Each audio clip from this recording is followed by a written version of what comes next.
Wow, okay, that was a, film. Hello my beautiful watchers, and thank you for joining me for part 2 of my Ready Player One review. If you missed the first part, that was about me discussing the book at length, so if you want to watch it, there's the thing, but you don't need to have to follow this episode. Before I start, I'm actually going to skip all the way to the conclusion and tell you that I think as long as you haven't just read the book, and you're not expecting a masterpiece, you will probably enjoy this movie, and I'm about to spoiler the hell out of it, so if you were on the fence about seeing it, I would say go watch it now, come back and listen to me ramble about it later. Okay, for those of you who are still here or are returning at a later date, let's do this. There's quite a lot I want to talk about.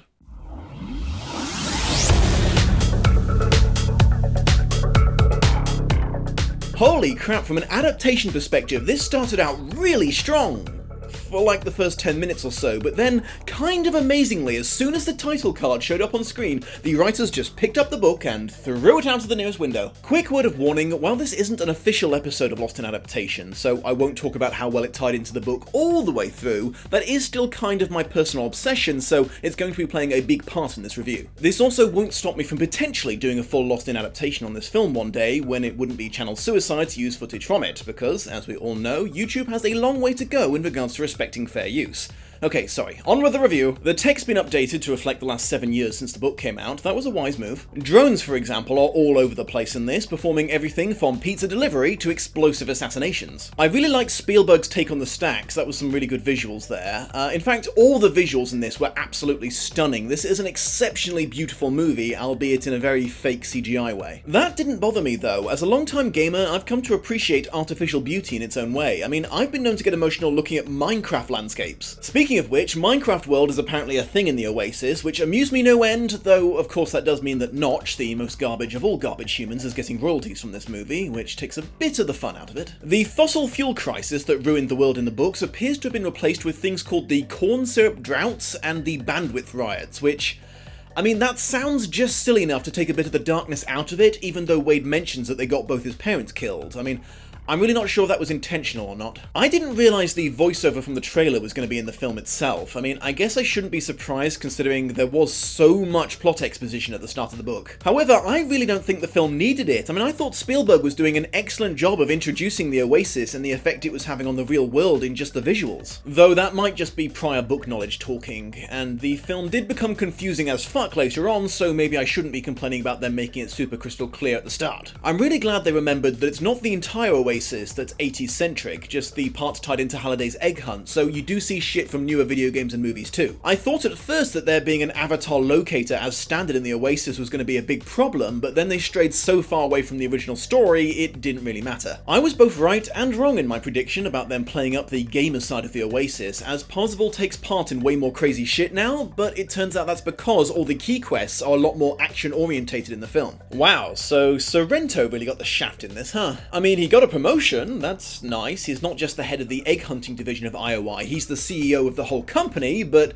holy fuck, they were not kind to his character in this. I swear I hadn't seen the film yet when I wrote my book review, so I really wasn't expecting to be setting something up when I talked about what I like and don't like in regards to a good antagonist. The baddies that don't do it for me are the ones that try to be both, or just somewhere in the middle and end up being kind of boring, or they're just sort of silly and incompetent and just there to be laughed at. Yeah, the Sixers, and Sorrento in particular, are little more than comedic relief in this. I mean, they were successfully funny, but that just didn't do it for me. There can be little tension when the bad guys you're contending with can't do anything right. Sorrento was often overconfident in the book, which led to a lot of mistakes, and he lacked the true passion of a gunter, which is why he couldn't figure out a lot of the clues on his own, but he was an effective opponent and a genuinely intimidating personality at times. Plus, I kind of thought the tie-in where it turned out he was an intern at Gregarious Games was needless and silly. That small humanizing moment right at the end where Sorrento chooses not to shoot Wade when he sees that he already has the egg was a better scene than like anything else he'd done in the movie up to that point. I mean, he'd just been a really cartoonish villain up until then. I've got to say, I am impressed that the film not only acknowledges the problematic permadeath I mentioned in the book review, it straight up owns it. Showing people dealing with their avatar's death very badly in the real world doesn't help make it any more likely that the Oasis would catch on, but it does make it seem more natural in the story in a way that the book never managed. Okay, so obviously I already knew about the plot twist in regards to H from reading the book, and I mean, they put it on the poster, so they clearly weren't that bothered about a big reveal, but was I the only one who thought it was too damn fucking obvious that she was a young African-American woman from the way that she talked and the lack of subtlety in the voice pitch alteration? Anyone who didn't read the book or inspect the poster too closely, please do me a favour and speak up in the comments. I have to know if anyone didn't see this coming a mile off just from watching the first half of the film. In the book, H was a young black lesbian who pretended to be a straight white male in-game to escape a world full of inherent racism and homophobia, and I guess the film decided this was just too problematic because they avoided the issue completely by making her avatar a large orc cyborg-like monster that might well have been gender neutral, to be honest, and unless I missed something, the only hint you get about her sexuality is when she was willing to kiss the naked bathtub lady from the Shining movie before she became a scary zombie. Although I seriously might have missed something because I was making notes all the way through this movie and I've not gotten the hang of doing it while still watching yet because I usually don't review things that are still in cinemas. Okay, funny story. I saw this film with my girlfriend Kaluna, and when it got to the part where Parzival went into the Library of Halliday Memories and started talking to the robot butler, she leaned over to me and whispered, "Is that Ask Jeeves?" And I was like, don't be sick. Yeah, once you see it, and I mean it can't have been by accident, they actually went out of their way to reference one of the least successful search engines of all time, and they didn't even lampshade it. Okay, Simon Pegg, I love you man, but I'm gonna have to put you over here with Benedict Cumberbatch and Martin Freeman in the corner for British actors who should not be attempting American accents. I was originally kinda sad they cut out so much of his role in the story, but after hearing him talk at the end, I kinda decided it was for the best. You all need to go and talk to Hugh Laurie about how to make it sound natural. Also, was I the only one who thought that the plot twist that he was Ask Jeeves all along was really stupid? I mean, a multi-billionaire game designer spending the last 5 years pretending to be a butler librarian for snot-nosed gamers. Did he really have nothing better to do? The film was way more focused on action than mystery, and if this was a Lost in Adaptation episode, I would have to condemn that, but speaking just as a moviegoer, I guess I'd much rather see a massive insane car race and a ballroom full of floating dancing zombies than a 20-minute scene of Parzival sitting alone in his fortress thinking hard and then yelling, "Wait, that's it!" I mean, there were one or two small eureka moments like that in the film, and that was enough, I think. While there were quite a lot of understandable changes to suit a visual medium like that in this, and also some straight-up improvements in the film, there were also a few things that I can't help but consider a definite fuck you to the book. Which is surprising, really, considering the author is the co-screenplay writer. I'm going to have to assume that Klein didn't have the balls to stand up to Spielberg, and that isn't surprising seeing as there's clear proof in the book that he worships the guy. The first was that the solution to the first challenge was way too easy. If the film had had the same level of dedicated obsessive gunter to the book did, they would have sussed that in minutes. I mean, for goodness sake, a recording of Halliday using ham-fisted car-reversing fast metaphors is available to anyone, and the first challenge is a car race. Wow. And Artemis, the undisputed most talented gunter in the book who only fell behind Parzival a few times through sheer bad luck, didn't know about Halliday's only date with a real-life woman? That's straight up insulting to her character. And H, another insanely dedicated and talented gunter, didn't watch one of Halliday's favourite horror movies because it might be scary? I call bullcrap. Halliday's egg hunt is, as a whole, fundamentally changed, and I don't just mean the action scenes. Like I said, the race was fine because it was for the sake of visual impressiveness, but what's way more middle finger to the book raisy is the fact that all of his clues, riddles and challenges were way more tied into his personal social history now, instead of his pop culture obsessions. I mean, come on guys, that's the justification for all the nostalgia that the book is based on. It's a cornerstone of the story. Getting back to slightly more positive things, Irok's transformation took me aback at first just because of how different he is to the book version of him. I mean, he's just a douchey teen and incompetent wannabe gunter who only shows up like once or twice and is generally just a pain in the ass. Of course, I quickly stopped giving a shit about that as soon as he started talking because he was fucking hilarious in this film, by far one of the best things in it. I wasn't expecting it, but I really liked it that they changed it so Halliday turned out to be more torn up about losing his friendship with Ogden than missing out on getting with the girl he liked. I mean, there needs to be more films about friendship over forced romance in my opinion. Good on you, Spielberg. Wow, Artemis really got the shaft in this, huh? In addition to the before-mentioned lack of Halliday knowledge, she also only found the copper key because she saw Parzival doing exactly what was needed? Then, cringiest of all the cringe, they set it up so she had to be rescued. Ooh, I did not care for that. Not once in the entire book does the lead female character ever need rescuing, and I noticed that at the time, and I thought it was really refreshing. My exasperation with this is exacerbated by the fact that her sacrificing herself and staying behind while Wade escaped achieved nothing! Nothing!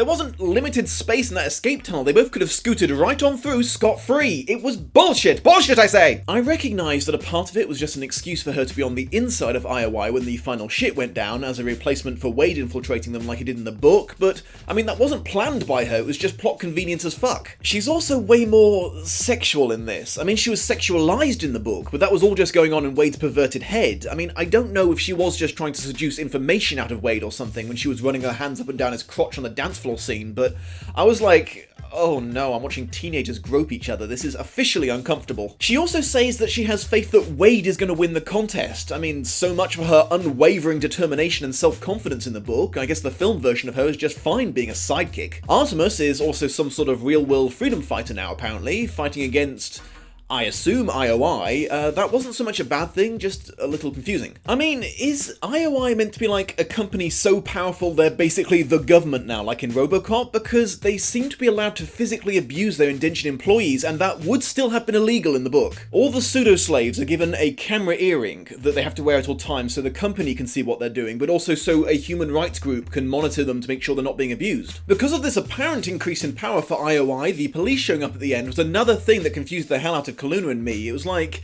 wait, so there are cops in this world. Well, where the fuck were they when IOI was driving armoured Humvees down the highway and trying to ram an RV off the road? Okay, so there's this moment right at the start of the film that really stuck with me, and I don't know why, because it wasn't important at all. It was just really confusing, because you see Wade shimmying down a rope as his final descent down from the stacks, and as he's saying hi to the old lady who lives below him, he starts attaching a chain to the rope, as if the rope was his bicycle and he's worried that someone was going to take it.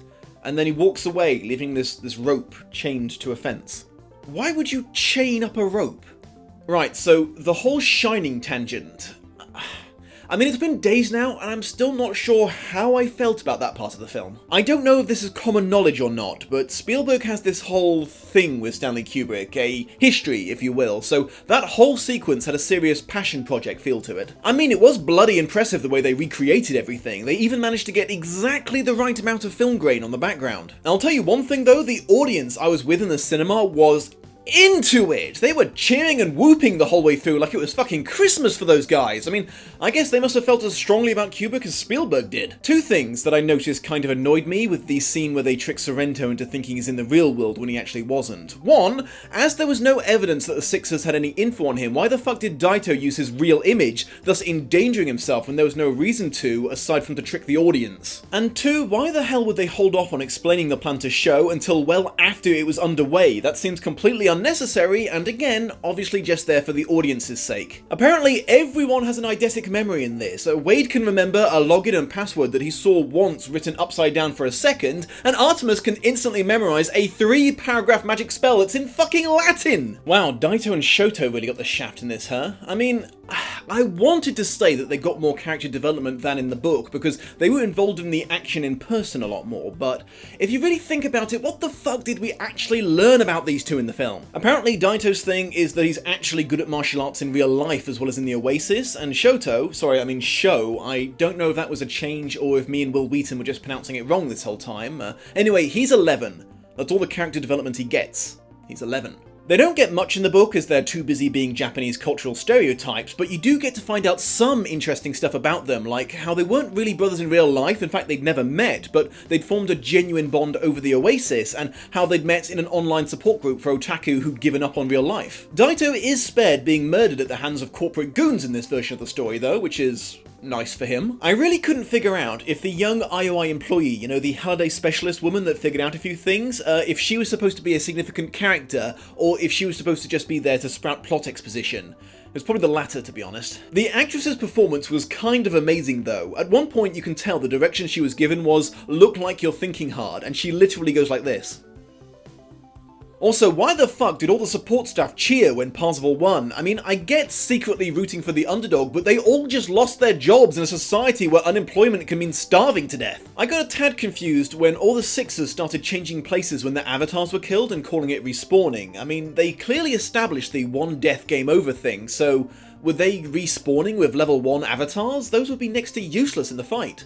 If that was set up and I just missed it, apologies, I had to go and take a piss when the final battle was gearing up. Adaptation-related pacing issues were a big thing in this. Very much like the Harry Potter movies, they clearly struggled with the problems that come with converting a story that's set over a long period like a year into film form, because time jumps are much less jarring in written form, so they crop up way more often, and books are almost always longer, so they can afford to take their time with things. One of the earliest and most obvious issues is Wade confessing his love for Artemis on their first fucking date, which wasn't even a real date, it was part of their search for the Jade Key. You could make the argument that Wade pulling a Ted Mosby is still better than his book counterpart's approach to romance, but still. They voice over plot dump some what happened next at the end of the film, which didn't happen in the book, and apparently one of the things they did as the new rulers of the Oasis was shut it down for 2 days of every week. Holy shit guys, you do remember the Oasis is the internet in your world, right? You're probably bankrupting untold thousands of businesses and tanking the economy just to force home your message that you should probably spend more time in real life. And they were 2 weekdays that they chose. Remember that most public schools strictly exist in the Oasis in this world, so well done guys, you taught everyone a valuable lesson about getting more fresh air and destroyed education in America. I also want to mention it's all very well for the high five to kick back and relax in the real world. They're fucking billionaires now. It kind of sucks for everyone else who still needs a way to escape from their poverty-stricken nightmare. The film, just like the book, suffers from the overuse of references, but as I said in the last review, that was kind of the whole point of the book, and the film also follows in its example of being very honest about being a nostalgic cash-in. So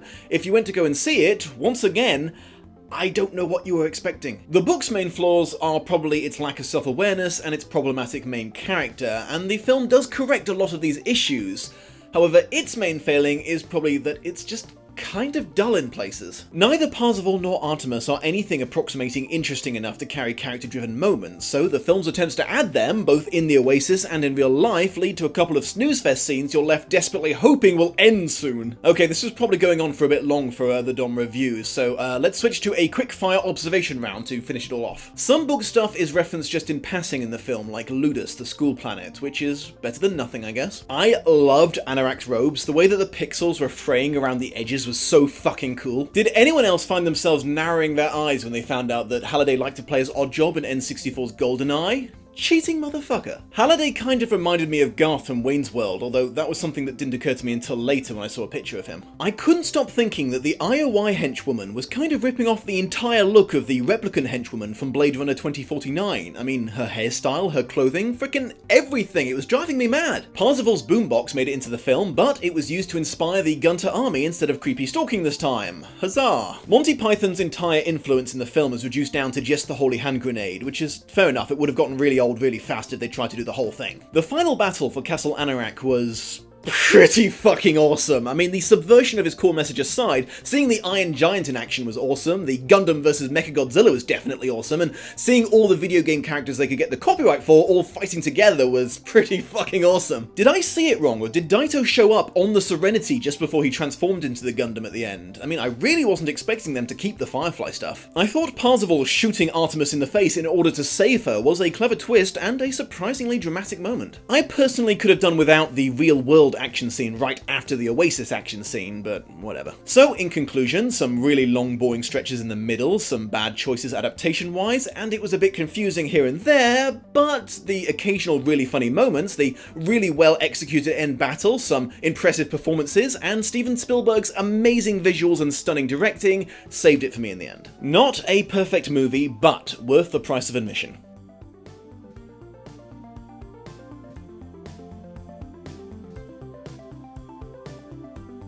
Oh, and by the way, yeah, they did skip over the arcade game playing Lich King.